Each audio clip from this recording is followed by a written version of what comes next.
These two smiling waitresses in their pressed uniforms had no idea they had less than an hour to live. The coffee was still hot when the cops arrived. The eggs were still warm on the plate. But Sarah and Kelly were gone, swallowed by the desert night without a scream, without a struggle, without a trace. For 11 years, their families begged for answers. Then a forensic team pried open a rusted grease barrel in an abandoned warehouse, and the smell that escaped told them everything. This is the story of how evil hid in plain sight, and how one detective refused to let it stay hidden. If you want to hear true crime stories that dig deep into the cases that haunt us, hit that subscribe button right now. Two waitresses disappeared from a busy Interstate 10 rest stop, and nobody saw a thing. 11 years later, a grease barrel at an abandoned warehouse would finally reveal what happened that terrible night. But getting to the truth would take more than a decade of heartbreak, dead ends, and one detective who refused to let the case die.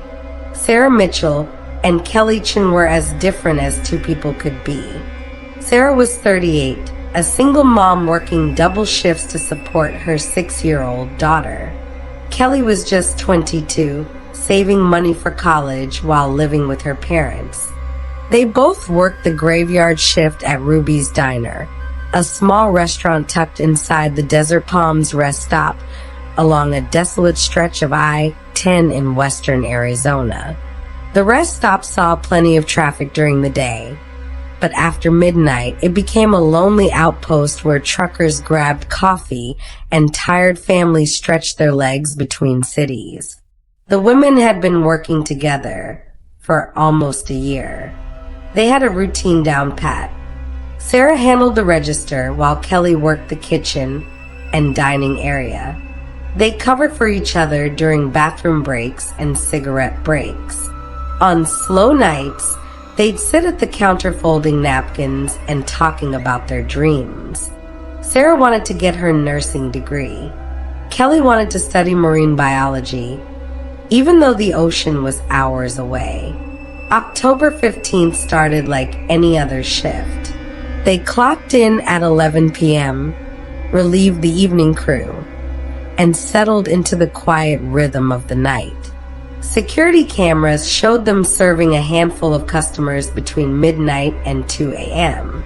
A trucker getting pie and coffee. A family with sleeping kids buying sodas for the road. An elderly couple stretching their legs. Nothing unusual. Nothing that raised any red flags. At 2:17 a.m., the cameras caught Sarah wiping down tables while Kelly restocked the coffee station. At 2:23 a.m., both women were visible behind the counter, looking at something on Sarah's phone and laughing. That was the last time anyone saw them alive. The next timestamp showed an empty diner at 2:41 a.m. 18 minutes. That's all it took for two women to vanish without a trace. A trucker named Dennis Crawford discovered something was wrong at 3:15 a.m. He walked into the diner expecting coffee and found nobody there. The lights were on. The coffee pot was still brewing. A half-eaten sandwich sat on the counter beside an open magazine. Dennis called out, checked the bathroom, then walked around back thinking maybe they were on a smoke break. Nothing. He found Sarah's purse tucked under the register, her car keys and phone still inside. Kelly's backpack hung on a hook in the kitchen, her wallet visible through the open zipper. Dennis called the police. Within 20 minutes, Highway Patrol descended on the rest stop. They searched every inch of the building, the parking lot, and the scrubland surrounding the area. They found Sarah's beat-up Honda Civic parked in the employee section, exactly where she always left it. They found no signs of struggle, no blood, no broken windows, or forced entry. The back door was closed but unlocked, which wasn't unusual since the women sometimes stepped out for fresh air. The register hadn't been robbed. The safe in the office was untouched. It was as if Sarah Mitchell and Kelly Chun had simply stepped out of reality and into thin air, leaving behind everything they owned and everyone they loved. The first 48 hours were chaos. Police brought in search dogs that picked up the women's scent leading from the back door into the parking lot, then lost it completely near the truck refueling area. Helicopters scanned the desert with thermal imaging cameras. Volunteers formed search lines and walked through the surrounding scrubland, looking for any sign of the missing women. Local news stations broadcast their photos every hour. The story went national by day 3. Sarah's daughter Emma asked when mommy was coming home. Sarah's mother Linda held the little girl tight and promised they'd find her, even though Linda felt her own hope crumbling with each passing hour. Kelly's parents drove to the rest stop and stood in the parking lot, trying to understand how their daughter could vanish from such a public place. Her father walked the perimeter over and over, as if he might spot something the police missed. Her mother sobbed in the diner, touching the counter where Kelly had last been seen. Detectives interviewed everyone who'd been at the rest stop that night. The trucker who found the empty diner, the family buying sodas, the elderly couple, every employee who worked at the rest stop, the maintenance crew, the gas station attendants. Everyone had alibis. Everyone passed polygraph tests. Nobody saw anything unusual. Nobody heard screams or noticed suspicious vehicles. Investigators looked hard at Marcus Webb, the night manager who'd hired both women. He'd left his shift at 10:30 p.m., 2.5 hours before they disappeared. Security footage confirmed he'd driven straight home to his apartment 30 miles away. His girlfriend vouched for him. Phone records showed no suspicious calls. Marcus cooperated fully, letting police search his car and apartment without a warrant. He was devastated by their disappearance and desperate to help find them. The next person of interest was a regular customer named Dale Finch, a long-haul trucker who stopped at Ruby's Diner several times a week. Some employees said Dale seemed too friendly with the waitresses, always trying to chat them up and lingering over his coffee. Dale had been at the rest stop earlier that evening, around 9 p.m., but security footage showed him leaving and getting back on the highway heading east. His delivery logs and GPS data confirmed he was 200 miles away when Sarah and Kelly vanished. Police searched his truck anyway and found nothing. Then came the heartbreaking theories. Maybe they'd run away together to escape their lives. But why would Sarah leave her daughter? Why would Kelly abandon her close-knit family? Maybe they'd accepted a ride from someone and met with foul play on a desert road. Search teams expanded their radius to 50 miles, checking every ravine and wash.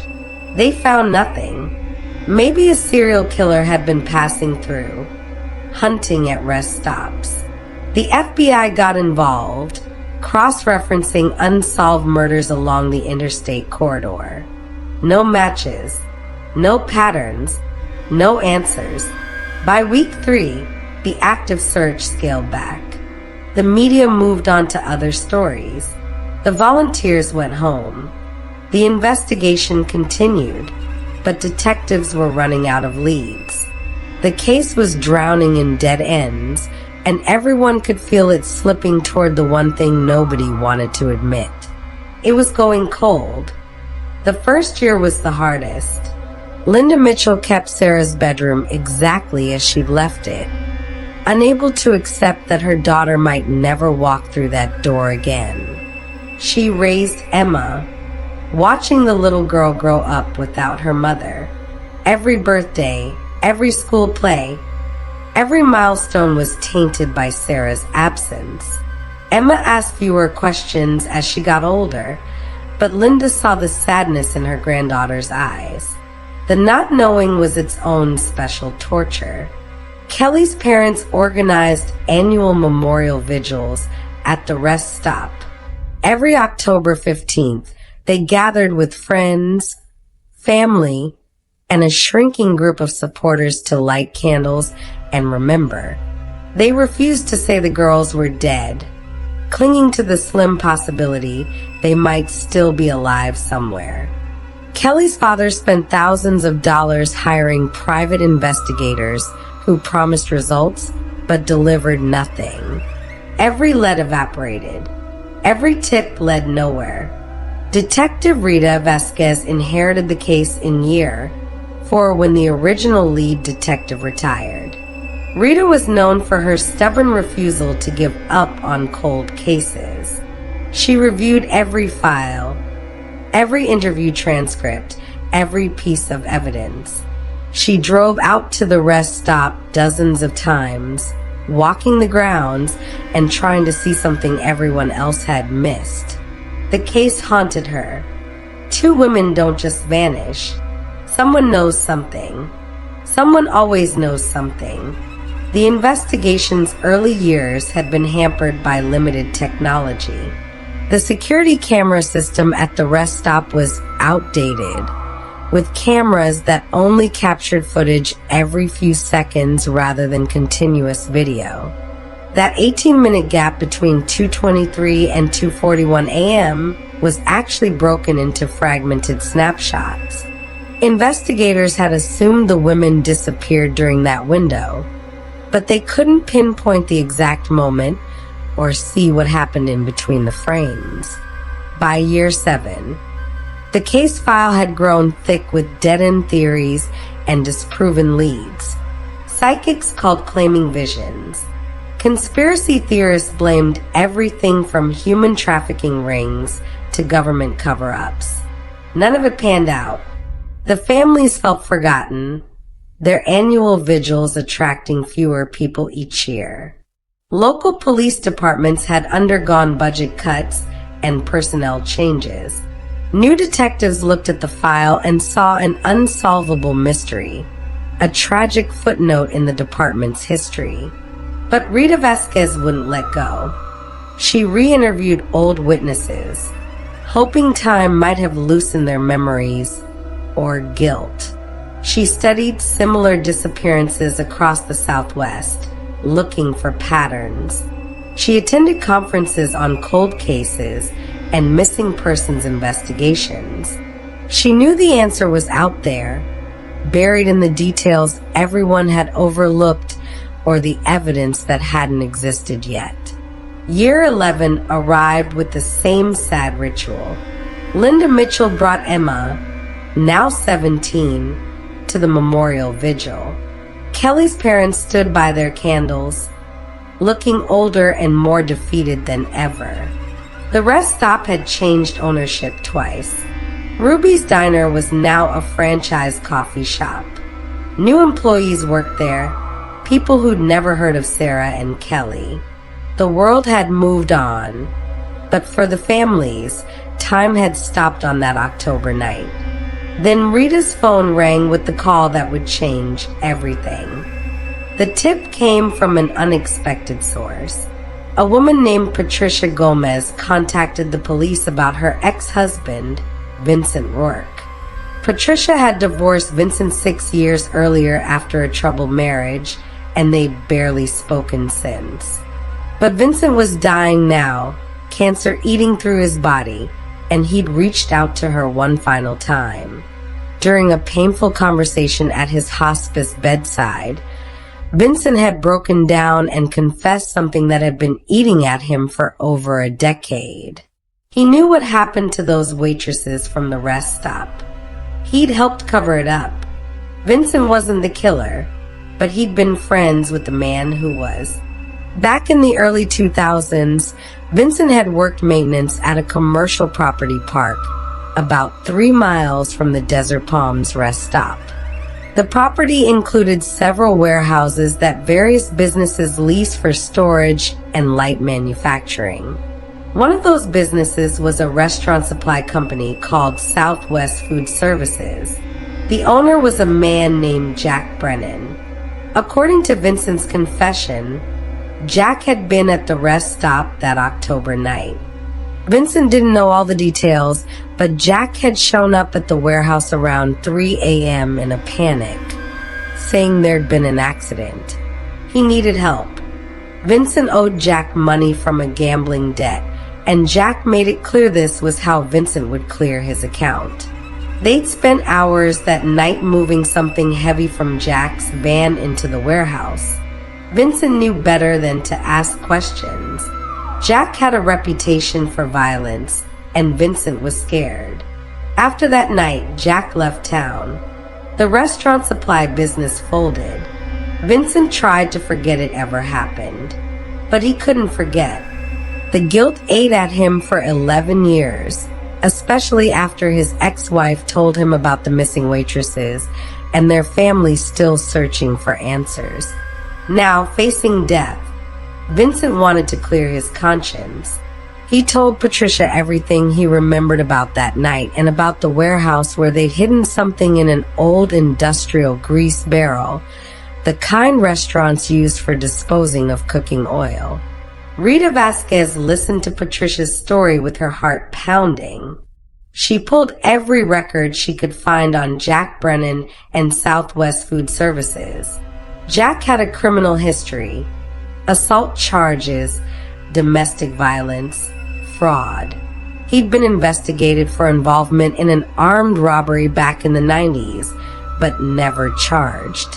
After his business closed in late 2014, he'd moved to Nevada and worked odd jobs under the table. Rita put out a warrant for his arrest while simultaneously organizing a search of the abandoned warehouse Vincent had described. The property park had fallen into disrepair. Most of the businesses had moved out years ago, leaving behind rusting buildings and cracked asphalt. The warehouse that once housed Southwest Food Services was a hollow shell, its windows broken and walls covered in graffiti. But it was still standing, and somewhere inside might be the evidence that could finally solve the case. Rita assembled a team of forensic specialists and cadaver dogs. They entered the warehouse on a cold November morning, exactly 11 years and 1 month after Sarah and Kelly disappeared. The interior was a maze of abandoned equipment, rotting pallets, and piles of trash left by squatters. The search took hours. Then, in a back corner behind a collapsed shelving unit, they found it. A large industrial grease barrel, sealed tight and covered in dust. The barrel was carefully transported to the forensics lab. Opening it required hazmat protocols and specialized equipment. When the seal finally broke, the smell confirmed everyone's worst fears. The grease barrel contained human remains. After 11 years sealed in cooking oil and grease, the forensic identification process was challenging, but modern DNA technology made it possible. Within 2 weeks, the lab confirmed what everyone already knew in their hearts. The remains belonged to Sarah Mitchell and Kelly Chen. The forensic evidence told a grim story. Both women had died from blunt force trauma to the head. The angle and pattern of the injuries suggested a surprise attack from behind, quick and brutal. There was no evidence they'd been able to fight back or defend themselves. Trace evidence recovered from the barrel included fibers matching the uniforms they'd been wearing that night and small personal items, including Sarah's name tag and Kelly's earrings. But the barrel also contained something crucial for the prosecution: DNA that didn't belong to the victims. Skin cells and hair follicles had been preserved in the grease. When compared against the FBI database, they matched Jack Brennan. He'd been arrested in Nevada 3 days earlier on the outstanding warrant, and now detectives had physical evidence directly linking him to the murders. Rita Vasquez flew to Nevada to interrogate Jack personally. At first, he denied everything, claiming Vincent was a liar trying to drag him down out of spite. But when Rita laid out the forensic evidence, the timeline, and the witness testimony, Jack's story started to crack. His lawyer advised him to stay quiet, but Jack's ego wouldn't let him. He wanted people to understand it wasn't supposed to happen the way it did. Jack's confession came in pieces over several interviews. He'd been at the rest stop that night to rob the place.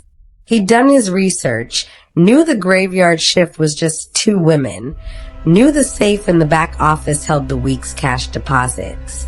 He thought it would be simple.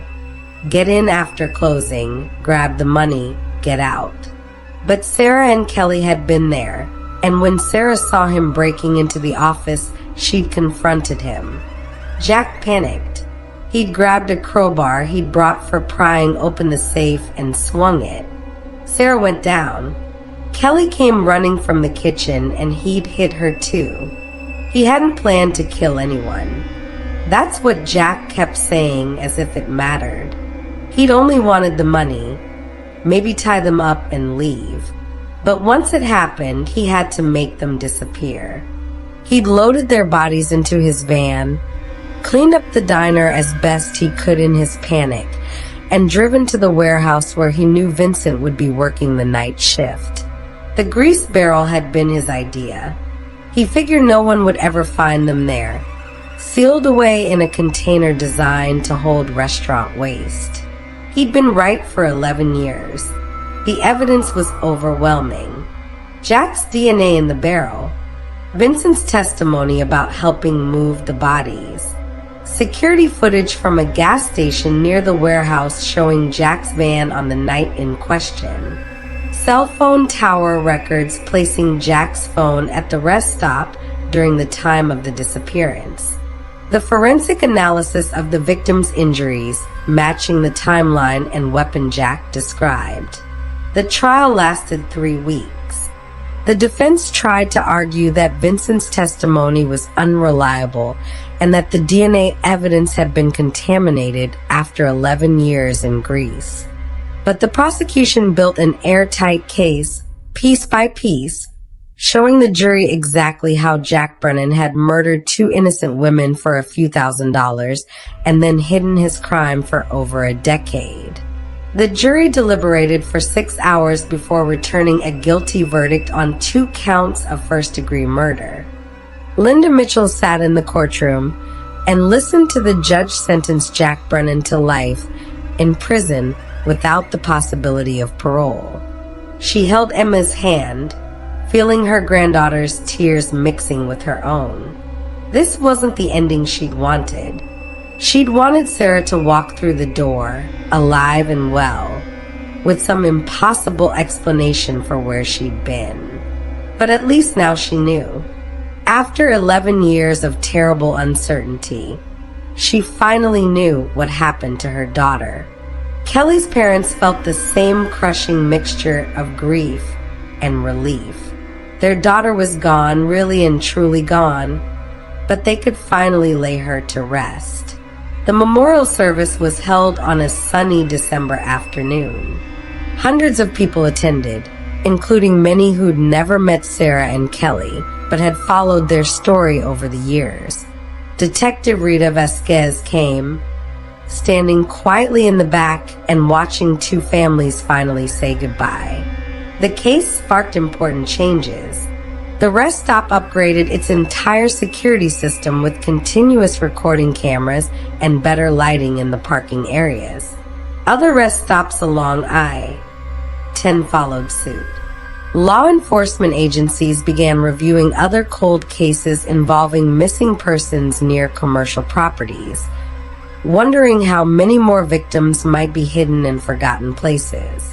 Vincent Rourke died 2 weeks after Jack's conviction, his conscience finally clear.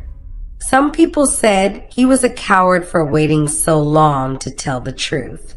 Others argued that his deathbed confession, however late, had given two families the closure they desperately needed. Patricia Gomez visited the families privately to apologize, even though Sarah and Kelly's parents told her she had nothing to apologize for. She'd done the right thing by coming forward. Emma Mitchell graduated high school that spring.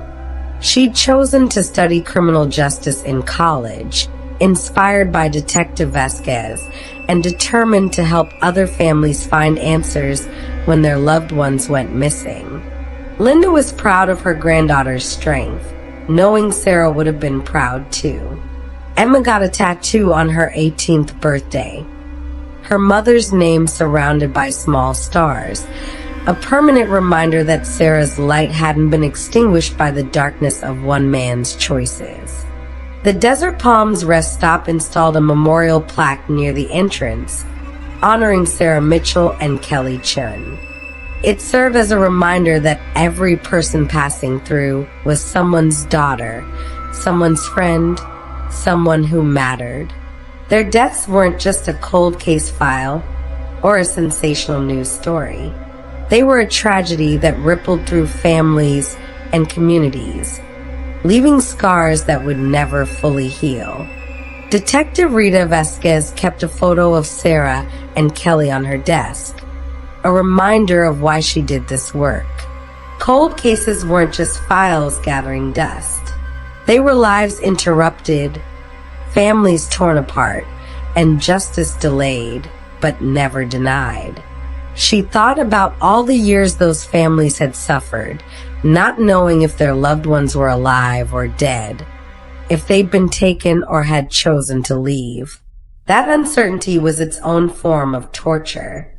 Jack Brennan would spend the rest of his life in prison, but that seemed like small comfort compared to the lives he'd destroyed. Two vibrant young women with dreams and futures ahead of them, gone in a moment of violence over a few $1,000s. But at least now everyone knew the truth. The waitresses who vanished from the I-10 rest stop had been found, and the man who killed them would never hurt anyone again. Sometimes that's all justice can offer: truth, accountability, and the knowledge that someone cared enough to never stop searching.